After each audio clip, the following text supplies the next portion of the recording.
Sir நீங்கள் வந்து மயிலாப்பூரில் ஐஸ் ஹவுஸ் இந்த பகுதிகளில் வந்து நேரடியாக பணியாற்றிருக்கீங்க. ஆமாங்க. நிறைய அனுபவங்கள் நீங்கள் சொல்லியிருக்கீங்க. நம்மளுடைய சமீபத்தில் தோட்டம் சேகர் அவர்களுடைய ஃபேமிலி வந்து ப்ரெஸ்ஸை சந்தித்து பேசினாங்க. ஆமா. இந்த மாதிரி பிரச்சனை இருக்குது, சிக்கல் இருக்குது அப்படின்லாம் நிறைய சொன்னாங்க. ஆமா. இன்னமும் இந்த பிரச்சனை வந்து புகஞ்சிக்கிட்டே இருக்கிறது காரணம் என்ன சார்? ஏன்னா அதில் இன்வால்வ் இருக்க டேரக்டாக இன்வால்வ் இருக்க பார்ட்டிஸ்லாம் இறந்துட்டாங்க, சிலர் ஜெயிலில் இருக்காங்க. ஆனாலும் இன்னும் புகஞ்சிக்கிட்டே இருக்கு இந்த இஷ்யூ.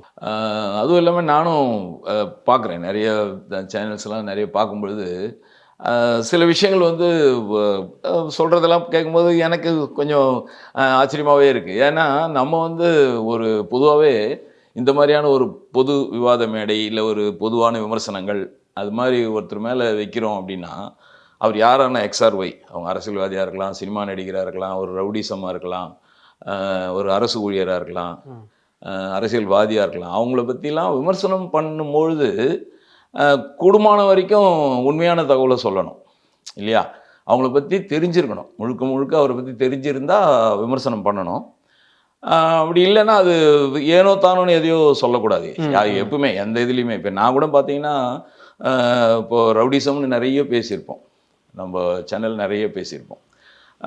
அந்த பக்கம் நம்ம தோட்டசேகர்லேருந்து, அந்த பக்கம் போனீங்கன்னா வீரமணியிலேருந்து, இந்த பக்கம் வந்த குண்டு திருநா, அப்படியே ராட்னகுமார், மண்ணு அலைஸ் மணிமாறன், நாட்டேலி, அதில் என்ன அந்த பருப்பு செட்டி சேகர், அந்த மாதிரி வந்து உங்களுக்கு நிறைய அந்த ரவுடிசத்தை பற்றி நம்ம நிறைய பேசியிருப்போம். தென் மாவட்டம் வரைக்கும் கூட நிறைய பேசியிருக்கோம் நம்ம. அதுக்கப்புறம் CBCD வந்ததுக்கப்புறம் இது எப்படி அதை பற்றிலாம் நம்ம நிறைய பேசியிருக்கோம்னு சொன்னால் கிட்டத்தட்ட ஒரு 10 இயர்ஸ் அந்த சரௌண்டிங்லேயே நம்ம ஒர்க் பண்ணியிருக்கேன்.